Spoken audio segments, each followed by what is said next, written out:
Ternyata, produk yang paling laku sekalipun itu masih bisa jadi dead stock dan mendatangkan kerugian bagi bisnis kita. Kok bisa? Mari kita bahas.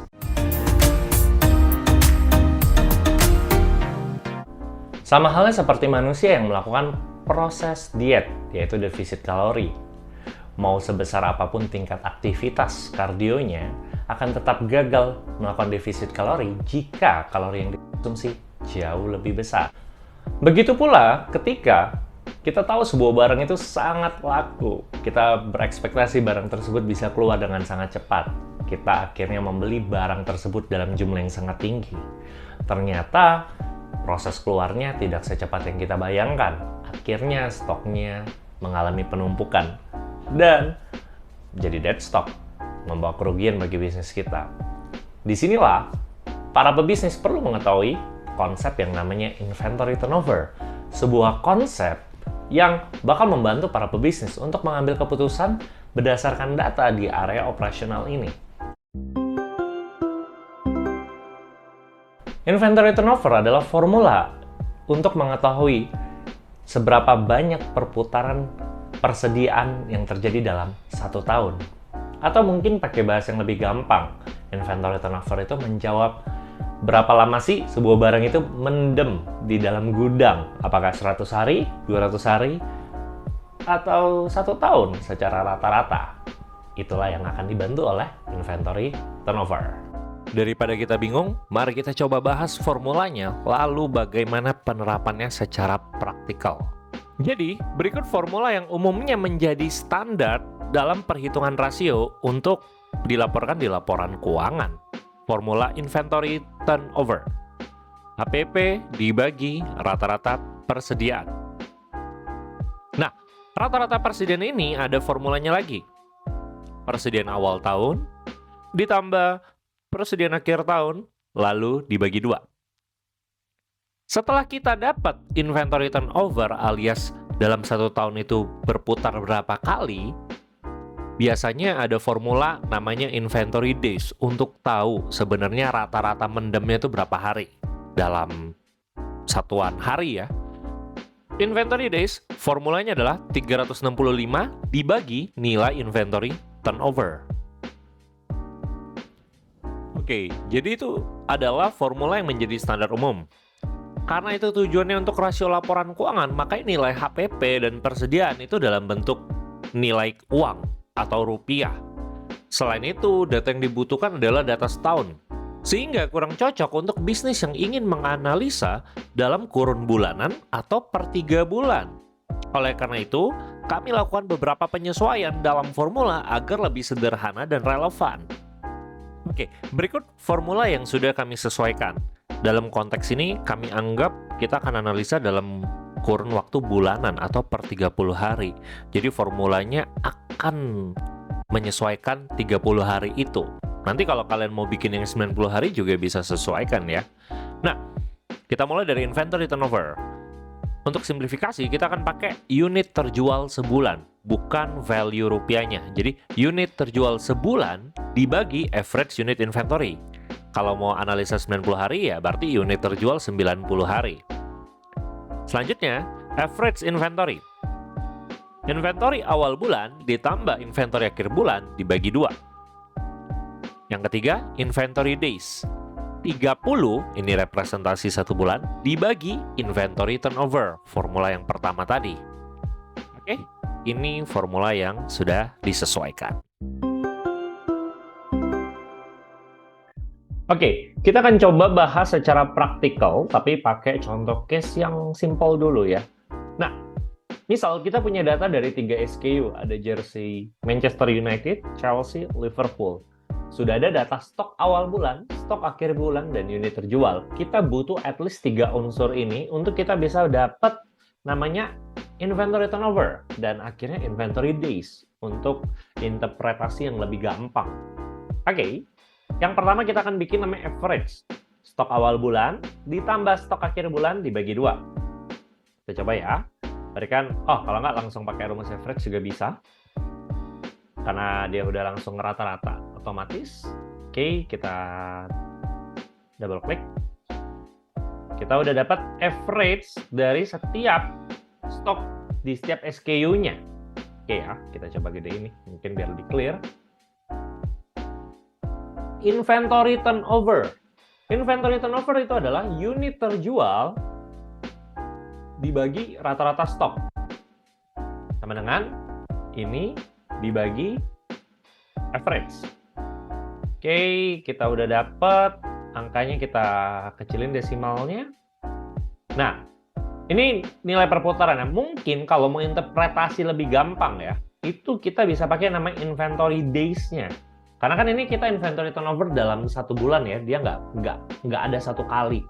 Beda kalau kita pakai rumus general yang setahunan. Kali ini kita rumus yang diperbulankan anggapannya. Nah, mungkin biar lebih gampang pakai inventory days. Berarti 30 dibagi inventory turnover.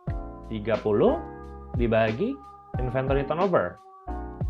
Nah, ini bacanya tuh hari, teman-teman. Kita bacanya hari.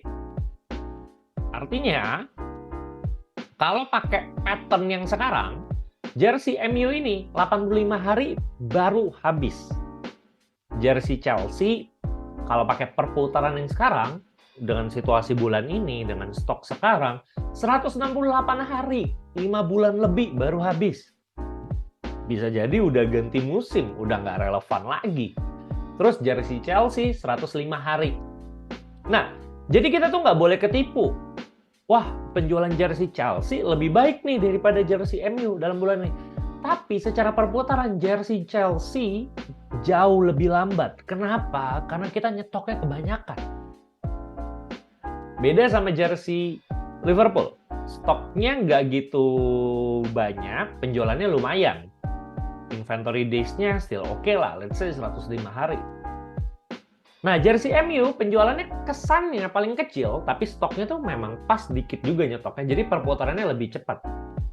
Jadi, kalian harus tahu di bisnis kalian kira-kira inventory days-nya better berapa hari ya? Apakah 120 hari, 150 hari?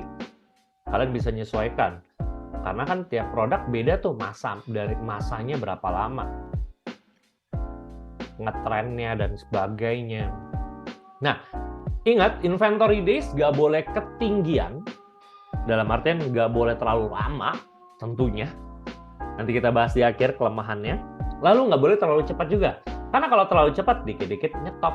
Bisa jadi habis. Jadi kalian harus tentukan batas inventory days range mana yang lebih baik buat produk kalian. Oke, dari contoh soal yang tadi, kita tuh bisa tahu bahwa sebuah barang tuh bisa kita kategorikan low inventory turnover alias perputarannya sangat lambat. Nah, perputaran yang sangat lambat ini indikasinya biasanya adalah karena penjualannya yang lemah. Namun, bisa jadi penjualannya tuh cepat, alias penjualannya lumayan tinggi secara volume, tapi stoknya kebanyakan. Jadi kita harus bisa benar-benar melihat kenapa sebuah barang nih bisa dikategorikan low inventory turnover. Jadi kita bisa take decision juga nih berdasarkan situasi tersebut. Sebaliknya ada namanya high inventory turnover. High inventory turnover berarti perputarannya cepat. Bagus dong. Ya, indikasinya karena penjualannya yang cukup tinggi. Namun bisa jadi juga sebenarnya penjualannya tidak tinggi-tinggi amat karena barang yang di stok itu nggak terlalu banyak, jadi perputarannya cukup cepat. Kalau terlalu cepat juga bahaya, nanti barangnya jadi cepat habis dan kita kehilangan kesempatan jualan, lost opportunity to sell. Terlalu cepat itu jadi problem, terlalu lama juga jadi problem. Tapi memang kalau secara impact terlalu lama bakal jadi lebih bahaya. Karena ada 4 impact buruk yang terjadi atau 4 hal yang harus kalian perhatikan ketika kita mengalami namanya perputaran yang lambat atau low inventory turnover. Yang pertama adalah lama-lama cut profit margin. Kan barangnya mendep tuh. Akhirnya kita ngerasa takut jadi dead stock. Dan salah satu cara agar barang ini cepat keluar atau solusinya adalah melakukan diskon. Jadi profit margin kita nggak maksimal karena kita harus kasih potongan buat customer kita. Lalu yang kedua, bahkan bisa kehilangan revenue. Misal, barang yang kita jual, yang kita stoknya awalnya kebanyakan, yang kita pikir laku, ternyata dead stock. 6 bulan kemudian sudah nggak relevan lagi sama market. Udah nggak ada market yang mau, bahkan ketika sudah dijual murah sekalipun. Jadi bisa kehilangan kesempatan untuk dapat revenue, dalam artian ya boncos. Lalu, yang ketiga, itu ada namanya holding cost. Mungkin ya ada biaya gudang, kan mendep tuh di satu tempat. Ini bagi perusahaan retail besar yang harus bayar biaya gudang, itu kan secara nggak langsung kalian nyewa gudang untuk naruh barang yang nggak gerak, barang yang nggak hasilin apapun. Padahal kan sebenarnya space yang sama itu bisa diisi space barang lain. Jadi secara nggak langsung itu juga ngasih biaya. Nah, yang keempat adalah kehilangan kesempatan buat dapat income lebih. Kok bisa gitu? Kan produk kita banyak. Ada produk yang inventory turnover-nya lambat, ada produk yang inventory turnover-nya cepat. Bayangkan, ketika kita tahu atau ketika kita bisa take decision based on data, terus kita lihat, oh yang ini ternyata sebenarnya lambat, jadi kita jangan restock lagi. Mending dana modalnya kita alihkan atau alokasikan ke produk-produk yang turnover-nya lebih cepat. Jadi bisa lebih cepat datangin revenue juga. Nggak hanya mendep di gudang, nggak hanya akhirnya kena diskon juga di akhir. Sekian video ini, semoga materi video ini bisa bantu kamu buat upgrade bisnis kamu dan makin data-driven lagi. Jangan lupa support selalu channel ini dengan cara subscribe, dan sampai jumpa di video selanjutnya.